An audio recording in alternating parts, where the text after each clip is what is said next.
네, 외신을 통해 글로벌 경제 이슈를 짚어보는 외신 인사이드입니다. 최근 개봉했던 영화 빅쇼트는요, 8년 전에 이 금융위기를 불러왔던 미국 주택시장 붕괴에다 베팅을 해서 큰 돈을 벌어들였던 투자자들의 이야기입니다. 그런데 이런 영화 같은 이야기가 지금 중국과 홍콩 시장을 배경으로 벌어지고 있다고 합니다. 이에 대해서 월스트리트저널에서는 거물급 미국 헤지펀드들이 이 중국 위안화 하락과 또 홍콩 달러 붕괴에 공매도를 하고 있다고 밝혔습니다.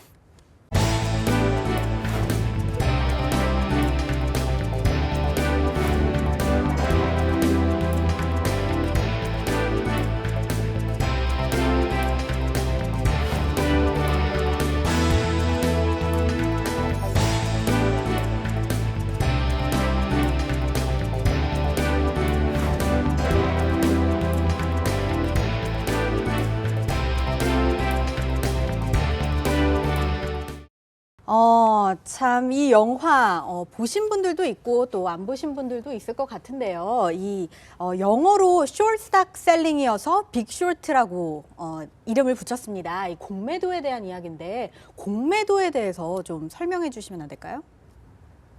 공매도는 솔직히 우리가 주식을 사면은 올라가면 이제 돈을 번다 이렇게 생각하시지만, 그러니까 빌려가지고 팔고 나중에 떨어졌을 때 사도 돈을 벌 수가 있는 거잖아요. 그래서 오히려 주가나 이런 그 가격이 하락할 거에 베팅하는 거를 공매도라고 하죠. 주식을 주식 같은 경우는 이제 빌려서 하락에다가 베팅을 하는 거죠. 저는 주식이 하나도 없는데요. 이제 낮시장에서 주식을 빌려오는 거죠. 이제 파는 겁니다. 그러면은 주가가 제가 2만 원에 빌려왔는데 1만 원까지 떨어지면 제가 그 주식을 1만 원에 되사서 갖다 더 갚으면 저는 1만 원의 차익이 생기는 거니까 그게 이제 주식을 빌려서 없지만 파는, 그래서 공매도다라는 거죠. 그래서 미국은 이제 숏셀링이다 이렇게 얘기하는 거니까 빠졌을 때 차익을 얻을 수 있는 뭐 그런 전략. 그러네. 이제 통상 시장에서 말하는 숏이라는 것은 네. 이제 롱은 이제 매수라고 보면 되고 네. 숏은 이제 매도라고 보면 되겠는데, 오른다 쪽에 베팅하면 롱, 빠진다 쪽에 베팅하면 숏이라고 본다면은 거기서는 그걸 겁니다. 그 사람들의 입장에서는 빅쇼트의 영화에 나오는 그 주인공은 네. 결국은 크레딧 디폴트 스왑을 산 거거든요. 네. 그러니 그 모기지 채권을 갖다가 뭐라고 합니까? 기초자산에서 만든 여러 가지 증권들, 네. 이것들이 결국 나중에 부도 나면은 내가 그동안 낸 CDS 프리미엄 조금씩 낸 것 때문에 나중에 부도가 나더라도 그 원금을 다 받을 수 있는 계약, 이게 CDS죠. 네. 자기들이 CDS 롱입니다만 그 얘기는 결국 뭐냐면 서브프라임 모기지라고 하는 그 주택 시장은 붕괴된다 쪽에 숏 쪽으로 이제 크게 베팅을 했다는 차원의 빅숏이죠. 네. 공매도는 이제 주식 시장에서는 진짜 주식 빌려 사는 거지만, 네. 우리가 뭐 예를 들어서 지금 위안화 같은 경우 공격하는 것도 네. 위안화 숏 베팅인 거죠. 위안화 약세 쪽으로. 네. 네. 예. 달러를 사고 위안을 팔았습니다만, 달러가 강해진다는 개념이면 달러 롱이겠습니다만, 지금 내가 왜 달러를 사고 위안을 팔았을까? 위안이 약하게 된다고 봤기 때문에 흔히 그런 포지션을 갖다가 위안에 숏을 친다, 위안에 숏 베팅을 한다, 이렇게 얘기한다고 보시면 될 것 네. 같아요. 하락에 베팅을 하고 또 네. 없는 것을 또 사가지고 베팅을 한다 이렇게 생각하면 공매도가 기업이나 국가에 큰 위협이 될 수도 있을 것 같아요. 뭐 그렇게 보는 시각도 있을 수 있고요. 하지만 이것이 이제 지금 이제 소장님께서 공매도에 대해서 이제 숏과 공매도 좀 구별 지어주셨는데, 이걸 시장에 용납하는 거는 거품이 끼었다든지 가격이 불합리하다, 이것들을 잡아줄 수 있는 기능을 가지고 있다라고 보기 때문에 이제 공매도라는 것들을 허용해 준 거죠. 그러니까는 잘 쓰면 약이고 뭐든지 잘못 쓰면 독인 것처럼 이 기능 자체가 완전히 역기능만 가지고 있지는 않다. 저는 순기능도 분명히 가지고 있다라고 생각을 하고 있습니다. 네. 서 이사님 말씀하신 대로 네. 이게 버블 같은 거를 막아주는 역할을 또 하고, 그다음에 이게 만약에 굉장히 원래 떨어져야 되는 주식인데 그거를 숏으로 베팅을 했어요. 그러면 숏 커버링 때문에 또 어느 정도 받쳐주는 역할도 또 해주거든요. 그래서 전체적으로 주식시장에서 변동폭을 줄여주는 역할을 합니다. 변동폭이 줄어들게 되면 전체적으로 주가는 올라가게 되죠. 왜냐하면 그 리스크 베타가 줄어들면서 전반적인 밸류에이션 자체는 올라가게 되죠. 그래서 공매도가 저는 가장 나쁘게 이제 만약에 본다 그러면 네. 안 좋은 루머를 퍼뜨리고 그거를 숏을 친다. 이렇게 되면은 정말 나쁜 거죠. 그런 거는 잡아내야 되지만 이 순 기능은 우리가 필요하다라고 생각합니다. 예. 네. 지금 제가 앞부분에서 말씀드렸던 거는 이제 중국과 홍콩을 배경으로 지금 공매도가 벌어지고 있는데요. 당시 이제 그 영화 안에서는 서프라임 몰기지로 이제 숏을 쳤었죠. 그때와 다른 점이 있다면 무엇이 있을까요? 저는 솔직히 미국의 서프라임 모기지 사태 있었을 때 그 미국에서 CDO 관련된 일을 좀 했었거든요. 근데 그때는 정말 이 언더라잉 에셋 자체가 그 대학교 나오면 네. 그냥 집을 하나 샀어요. 그것도 다운 페이먼트 전혀 없이 이런 버블 상태였거든요. 그래서 엄청난 버블이 터진 거지만 중국은 솔직히 버블 상태라고 보기는 힘들거든요. 네. 그 중국 경제가 굉장히 높은 성장을 했기 때문에 또 뭐 부동산 쪽에 버블이 있기 때문에 우리가 경착륙을 간다 이렇게 베팅을 할 수는 있겠지만 하지만 그때 2006년 사태랑은 좀 지금 상황은 좀 다른 것 같고요. 그리고 어떤 하나의 자산, 에셋 클래스가 버블이 꼈다가 터질 수는 있지만 하나의 경제가 무너진다. 이거 베팅은 좀 더 다른 문제인 것 같아요. 그렇죠. 되게 복합적인 여러 가지가 들어갈 거고 그리고 그거를 막기 위해서 통화 정책이나 재정 정책이 적절하게 사용이 된다 그러면 그 하드랜딩 케이스는 또 막아낼 수가 있는 거거든요. 그리고 특히 이 환율 같은 경우는 솔직히 중국은 뭐 아까도 우리가 잠깐 얘기했지만 네. 이 막아내겠다고 이 시장 경제가 아닌 곳에서 막아내겠다고 하면 또 막아낼 수도 있는 부분이거든요. 예. 네. 저는 상대방의 싸움을 하는 상대방이 있느냐, 상대방이 없느냐 이 차이인 것 같습니다. 그래서 네. 중국 같은 경우에는 상대방이 있죠. 중앙은행이 제가 게임에 뛰어들어서 저랑 싸우는 선수인데 미국의 이 모기지 서프라임 같은 경우에는 특정한 선수가 없는 거죠. 그냥 시장을 상대로 그 시장이 합리적이냐 그렇지 않느냐에 대한 싸움이었는데 합리적이지 않은 걸 터졌던 거고 이 중국 같은 경우에는 상대방이 분명히 있기 때문에 저 선수와 내가 싸워서 이기느냐 지느냐 문제이기 때문에 저는 미국과 중국의 케이스는 이게 좀 차이점이 아닌가 생각이 좀 듭니다. 네, 그렇게 정리를 해주시니까 큰 차이점이 있네요. 그렇다면요, 이렇게 중앙 정부를 향해서 우리가 싸움을 걸고 있다라고 이야기를 해주셨는데 실제로 중국 은행권이 이렇게 좀 밸런스시트를 좀 넓히면서 대차 대조표와 또 자산 확대 과정에서 실제로 부실 채권도 증가를 했습니다. 그렇기 때문에 이 헤지 펀드들이 위안화 약세에 거는 건 어쩌면 그냥 당연한 일이 아닐까요? 그 중국 은행을 보시면 지금 상황은 그렇게 나쁘지가 않아요. 솔직히 NPL이 이제 그 부실 자산이 이제 늘어나고 있는 거는 맞는데요. 네. 솔직히 총 자산의 지금 1.6% 정도밖에 안 돼요. 그리고 중국은요, 우리나라 은행이랑 다르게 net interest margin 님이 2.6%예요. 네. 돈을 잘 벌고 있는 거죠. 그냥 돈을 잘 벌고 있는 거는 또 정부에서 그렇게 만들어준 거거든요. 어느 정도. 돈을 잘 벌고 있기 때문에 만약에 우리가 NPL이 좀 더 쌓인다고 하더라도 그거를 처리할 수 있는 능력이 있는 거죠. 그래서 저는 중국은행을 그렇게 정말 나쁘게 본다라고 나쁘게 보려면 중국의 부동산 시장이 정말 끝장이 나든지 뭐 이런 게 터지지 않는 이상 괜찮을 것 같은데 지금 가장 문제가 되는 거는 이제 중국 정부가 갖고 있는 기업들, 공기업들의 이 오버 캐파시티 이슈가 굉장히 심하다라는 건데 그쵸. 벌써 철강업 쪽에서는 이제 차근차근 구조조정을 하겠다라고 얘기가 한 거고 또 디맨드 자체는 또 그렇게 나쁘지가 않은 것 같아요. 계속해서 성장이 나오면서 그거를 자기네들이 맞춰 나가겠다.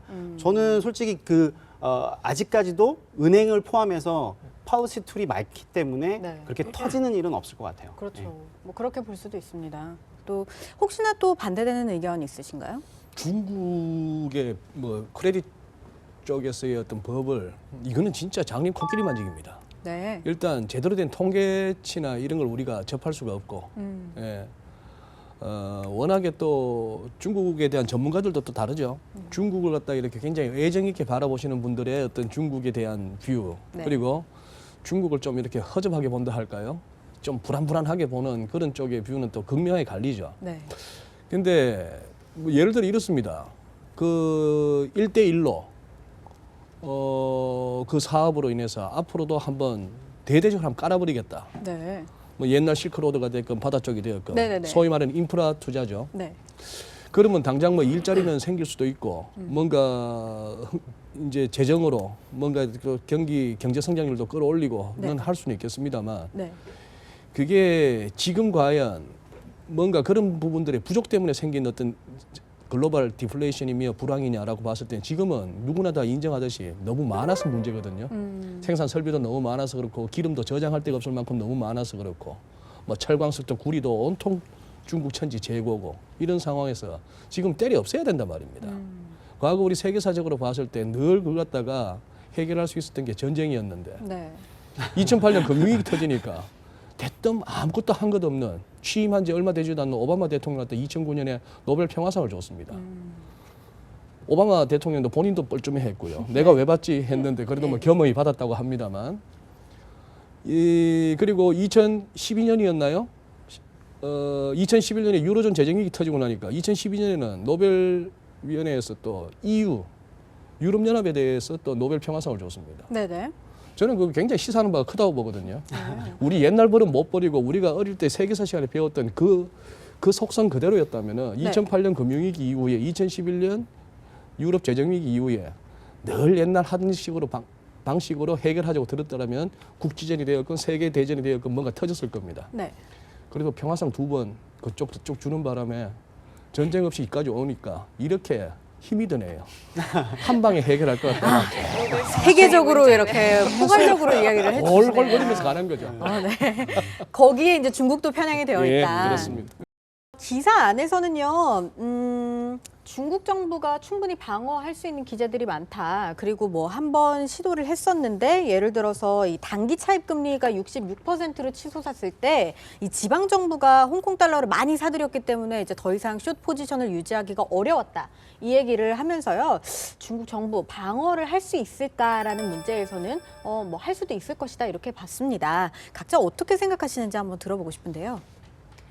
일단 방어는 할 수 있는데 그 투자자들 입장에서 한번 위안화 약세 공격은 해볼 만한 상황인 것 같아요.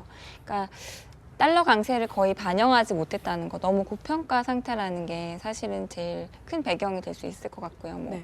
다른 펀더멘털, 중국 펀더멘털이나 뭐 달러 강세 그런 것들 보더라도 위안화 약세는 베팅 해볼 만하다고 보여지거든요. 물론 올해는 이제 중국이 좀 더 신경 써서 막을 것 같긴 한데 언젠가는 또 좀 성공할 수 있는 전략이 또 될 수 있을 것 같아요. 좀 시장이 좀 안정되면.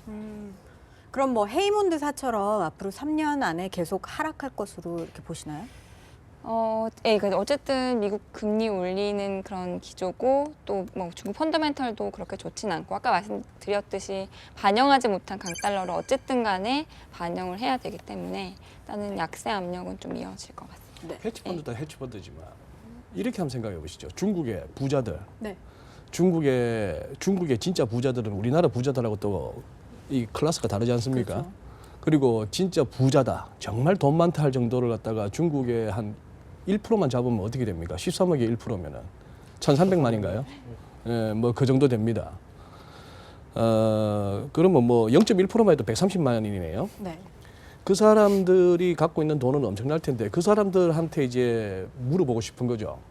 당신은 위안화 들고 계시겠습니까? 위안화 자산을 들고 계시겠습니까? 달러로 바꾸겠습니까? 네. 아니면 하다못해 달러로 바꿔서 저기 딴 나라 가서 뭐 집을 사든 땅을 사든 뭐 투자를 하시겠습니까?라고 한다면은 네. 제가 중국 부자라면은 갑부라면은 난 들고 나가고 싶어요. 그래서 지금 이제 현재 1인당 5만 불씩 바꿀 수 있거든요. 네. 1인당 5만 불인데 그러면 아까 뭐 1%도 100명 중에 한 명이 부자 너무 많네요. 1000명 중에 한 명이 부자다. 그래 한 130만 명이 친구 동원하고 친구 친척 동원하고 이런 식으로 해서 5만 달러씩. 5만 불씩 딱 바꾸면은 이거 금방 이거 뭐 1조 달러 갈 거예요. 인해 전술로. 예, 중국은 변수는 그렇더라고요. 이 엄청난 인구라는 것이 강점이기도 하고 또 약점이기도 하고 그런 상황인데 뭐 헤지펀드야 저렇게 해서 때 되면 뭐 손절도 칠 줄 알고 하는 겁니다만 네. 중국 정부로서는 중국 인민들의 그 어떤 자국 경제를 바라보고 자국 돈을 바라보는 그 시각에 그걸 갖다 진짜 뭔가 신뢰를 줄 수가 있어야겠죠. 그게 네. 아니면은 뭐 긴 싸움이 되겠죠. 네. 그런데 결국은 또 공안 동원하면 될 겁니다. 네. 달러 바꾸는 놈 잡아놓겠다 하면 또 잡힐 거예요. 근데 저는 그 중국 그 어쨌든 정부의 그 힘을 과소평가해도 안 된다고 생각하는 게 우리가 마카오만 보셔도 이게 한 번에 그냥 쓸어버릴 수 있는 거거든요. 그래서 이게 지금 솔직히 홍콩에서 홍콩 보험 계약을 카드로 사는 사람들이 있대요. 그래서 이제 그렇게 해서 돈을 빼는 사람들, 수입을 과대 계상해서 빼는 사람들, 이런 것들을 자꾸 이게 기사가 나오는 거 보면은 하나씩 잡아내기 때문에 그런 거 아닌가. 이게 구멍을 하나씩 다 막아내는 거를 보면서 저는 솔직히 컨트롤 능력이. 네, 저는 솔직히 중국 PBOC가 이길 거에 한 표를 던지겠습니다. 네. 네, 뭐 중국과 헤지펀드 매니저들의 싸움이 아주 드라마틱한 엔딩이 있어서 중국을 배경으로 영화가 만들어지면 엄청 흥미진진할 것 같습니다. 네, 마무리하기 전에요. 저희 한 가지 아쉬운 소식을 전하게 되었습니다. 이 외신 인사이드가 당분간 재정비 기간을 거쳐서 앞으로 새로운 모습으로 여러분께 다시 인사를 드릴 텐데요. 앞으로도 많은 기대와 또 시청 부탁드리겠습니다. 네, 함께해 주신 여러분들 모두 고맙습니다. 감사합니다. 고맙습니다.